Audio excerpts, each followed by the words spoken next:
I guess we'll start with how far back does your Buccaneers fandom go? Oh, gosh, well, I was raised in Tampa, so I'd say I moved down from upstate New York probably around 6 years old. So from 6 to the rest of my life, that's when I was a Bucks fan, and I was there at Houlihan Stadium. I was there as before I was even in the Backstreet Boys, performing at the halftime show with the cheerleaders. I had like a little group that we had formed with my dance troupe out there at Carl and DeMarco. Sandy Carl used to be the cheerleaders dance choreographer, who was also my choreographer. Um, so a lot of that history kind of goes really far back. But it got to a place when I was discovering football for the first time, and I had a choice of who I wanted to support. I was like, well, I live here, so this would be, the perfect fit. So I went through the creamsicle age and went all the way up to Tony Dungy when we finally made the turn, and just pretty much stayed a Bucks fan my entire life, no matter where I'm at. From those early days, who were the players that really, that you really rooted for, the one maybe you had the jersey for in the early days Well, of your I mean, you can actually go back and look in our Everybody Backstreet's Back video, and you'll see that I'm representing the Bucks in that video with a Hardy Nickerson jersey. So, right. Yeah. it was Hardy back then. But that whole, I mean, it was magical. I mean, how that Tony Dungy team kind of brought the city, recognition in a lot of ways, when it came to sports. I mean, this was way before the Rays were even there. There really wasn't much, and so I think it really put Tampa on the map when it came to football and being a legitimate team, and it was just like so. I'll never forget, if when you were a Bucks fan and you were and that defense was like every time you put on like Madden, you'd play Madden, you're in the definitely in the 80s and 90s category when it came to picking that defense. It was Right. it was the most incredible team. And do you remember the that first Super Bowl win where you were when you were watching it? I can't remember where I was. No, well, actually, I do remember where I was. I was in LA, and I guess, superstitious to a degree, and I was like everyone knew I was a huge Bucks fan, and they're like, "Why aren't you going to the game?" I'm like, "Nope, I just want to be at home. I just want to watch it on TV, and I want to just." I want to see it, but I feel like if I go there, I don't know, something might happen, might jinx it or something. So, but I remember I was in Los Angeles watching that first Super Bowl, and just like over the moon, couldn't believe it was happening. Everybody knows as a Bucks fan, like that first Super Bowl it was always impossible, and once you get it, then you could get that ball rolling, as a franchise. So. Well, over the years, I'm guessing you probably have gotten to meet some of the players because of your status. Who have you met? Any cool interactions that you can remember? Gosh, I remember back in Tampa, we had a charity basketball game, and believe it was with WFLZ at the time. And most of the guys showed up. Warren Sapp was there, dunking on everybody, in his prime. I met everybody. I've run into a lot of those guys over the years, just being from Tampa. So let's talk about this year's team. A lot of people obviously excited. Great start. This team seems to have some grit, and I guess it kind of starts with Baker Mayfield. Do you like what you see from Baker? Yeah, no, I've been texting Baker every now and then, making sure. Yeah, or there's a Bucks person I know too. Name drop. I always feel like you go back in the day and you're like, Right. that's the ones I think about when I think of Bucks core. But yeah, Baker's a Buck now, and so I'll text him and be like, great game or whatever every now and then, just check in with him. But yeah, this team there's something different going on here. I'm recognizing it. I don't know.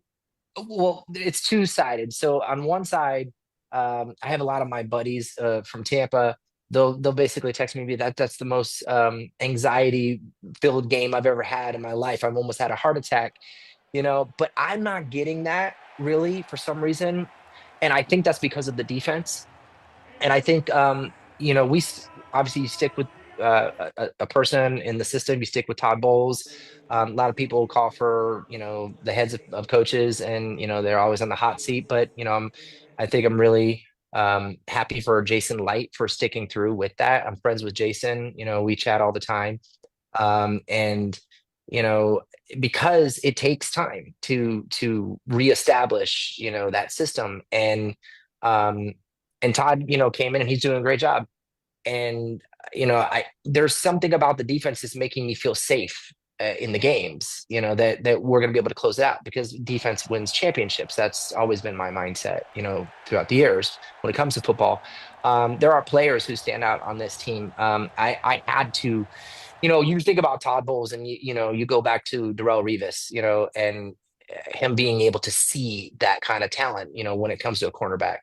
And I think he's got it with Benjamin Morrison. I really do. Yeah, all the other guys, they're stepping up. Jamel Dean, he took that pay cut and he showed up, shaved his head, looks a little meaner out there. They really drafted well. I mean, They for the drafted last really, really decade, yeah. well. And I love the Hassan Reddick pickup. I think that was very, very important. It's funny. Jason told me I'd be texting him and be, man, you got to go up there and you got to get this guy, you got to get that guy. He's like, sometimes listen, young whippersnapper, sometimes it doesn't take big money to go get a good guy. You know what I'm saying? And he's right. And so Hassan had taken a year off from what I know and came back and he looks like he's going to put up some double digit sacks this year. So I think the defense looks really good. So it is the 50th anniversary. The team's been doing a lot of different things to celebrate that, to commemorate that. Any memories, of a play or a game, not counting the Super Bowl because obviously those kind of stand above everything else, but anything that was especially meaningful to you? Yeah, I'm a big Derek Brooks fan. So, that I know outside of, I mean, I always think about that interception, you know, in the Super Bowl. That I thought that was great. Um, it's always those ones that get you to the big dance, that always stand out.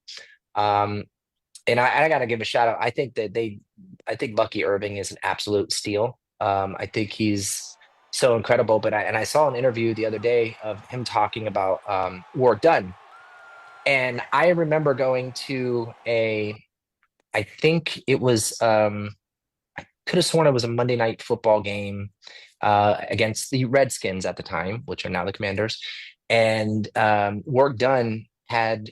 I was at the stadium and I think we were down and he got like a screen pass. It was either a screen pass or it was a run, but he ran all the way down the sideline and scored the touchdown. I think it was to win the game. Don't quote me because there's a lot of stuff to kind of jumble up when it comes to watching a Right. lot of football. But I remember, it was it stood out to me because of the lightning and storms that were outside that night. And Mhm. it was storming, in the stadium, and like lightning was crashing everywhere. And, it was a great game from what remember. In your closet right now, how many Buccaneers jerseys do you have? Too many. I got too many. Yeah, it's I I still have God, All Star. I got definitely have an All Star orange jersey Mhm. that's in there. I All Star was incredible to watch. Back when the fullbacks were a big thing.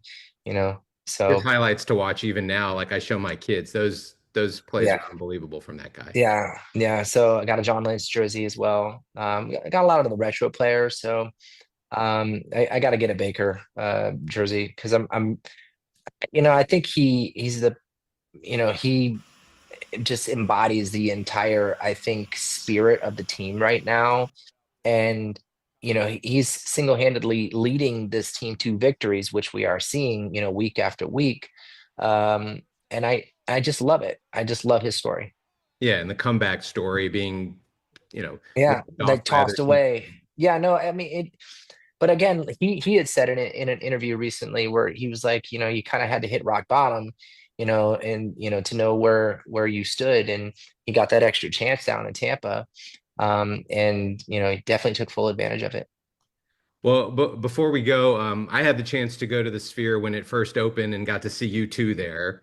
Um, Yeah, Mind blown from the experience, and I saw the movie that they show there. I don't know. I'm assuming you probably got to see it too. it's a Postcard Earth. Yeah. Yes, I mean, I can't imagine what it's like to perform in there, night after night.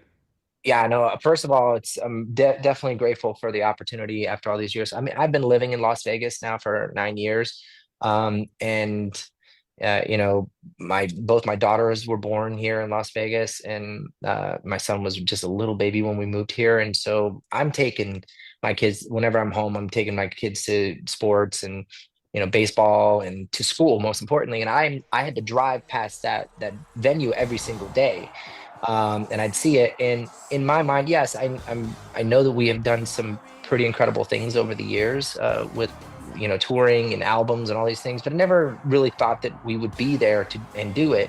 I knew we had a good show, that we could put on, but then when the opportunity presented itself, I was just like, totally blown away, grateful for the opportunity, and now we're there, and I think something magical is happening, because Backstreet Boys, what we represent is a really good time, when it comes to late 90s, early 2000s, where people can come and, they can kind of relive their youth in a little bit of a way and experience a really incredible show that's unlike anything anybody's ever seen. Because it really is like, you just got to come. I mean, it's hard to explain the immersive, um, just how much you get from the show. It's like people have to come back once or twice or three times because you're either watching a live show, with all this incredible content, and all of our hits at the same time.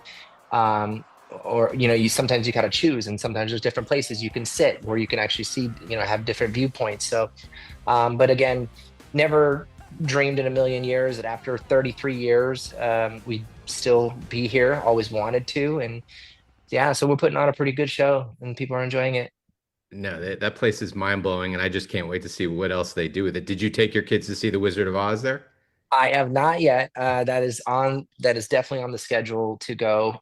Like I said, it's 10 minutes from where I live, so I'm able to. I want to go there because it looks insane. So yeah, anybody who wants to see the best shows in the world, not saying that we are that, because there's many other shows for all different, you know, um, types of music and, movies and immersive experiences. I recommend you definitely come and check it out at Sphere.